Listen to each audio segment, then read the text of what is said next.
Лилия, менә Мордовия мәктәпләрендә яулыктан йөргән кызларны, укытучыларны эштән куалар. Син моңа ничек карыйсың, гомумән татар хатын-кызы буларак? Яулык нәрсә ул синең? Мен яулык кигән хатын-кызларга сокланып карыйм.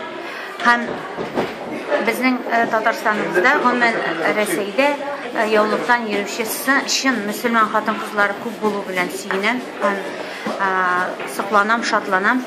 Инде эштән куу миңа калса монда ниндидер үзенә күрә бер башка әйбер ята торгандыр. Бу дөрес әйбер булырга тиеш түгел. Или бу җинаять эше, чөнки тик торганнан гына куларга тиеш түгелләр, миңа калса. Яулыкка бәйләнеп шулай бит? Әйе.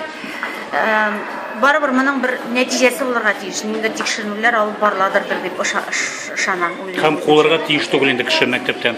Яулык аркасында гына. Һәм син бер телевидениедә чыкканың бөтен җирләреңне каплап, гауратларыңны. Мин шунда уйладым, әйтәм, ислам динен кабул итеп, мөселман хатынына әйләнде микән Лилия Муллагалиева дип.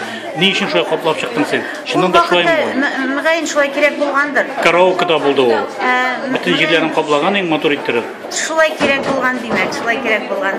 Мин үзем Аллаһ Тәгаләгә ышанам һәм ашлар укытып, дуалар укып, белгәннәрен ятларга тырышып, менә шулай тырышам.